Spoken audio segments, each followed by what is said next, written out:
When it started, it was pandemonium. And everybody's freaking out, oh my God! Mobs around the game, it was a phenomenon. Oh my God, there's lines out the door everywhere. Nobody said we couldn't do it, so we did it. There were no rules. It was the Wild West of video game creation.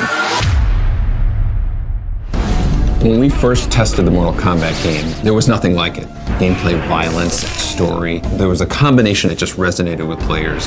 One really important part of Mortal Kombat's success was the secret element to it. We never documented anywhere how to do the special moves. You just had to learn them. You're playing in an arcade and someone's like, hey, how'd you do that? Oh, it's a secret. If you did this, and this, a reptile would jump out and he would attack you. It was like, oh my God, that wasn't expected.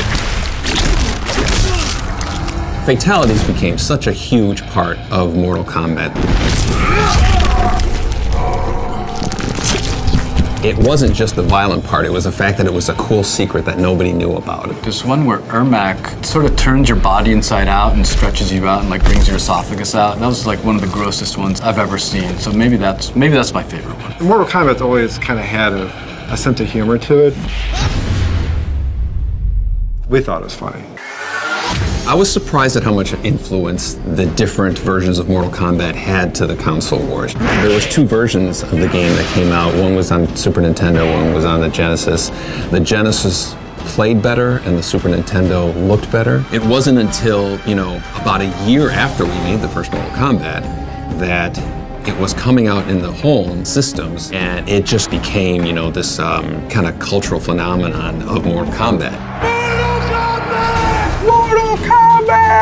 That commercial? It just fueled that fire that was Mortal Kombat. Obviously, we had no idea that it was going to immerse itself into the culture the way it has. Even people who don't play video games know what Mortal Kombat is. It still hits me like when I see Mortal Kombat referenced on TV. Someone says finish him, you know what that's from. Even if it's not the reference from Mortal Kombat, you still think it's a reference from Mortal Kombat. I love the art that the MK community has created. It's an honor that people are so inspired by the stuff that we did. We never take that for granted. It's like we have the best fans in the world. After 25 years of support, I just want to say from the bottom of my heart, Dusty! Thank you for being there with us for this incredible ride. The continued support for 25 years has driven our team trying to exceed their expectations of what the next Mortal Kombat should be. I'm really excited about the future of Mortal Kombat. There's endless possibilities. If we're allowed to do any new ones, I'm not allowed to talk about anything secret or anything coming up. I've said too much already.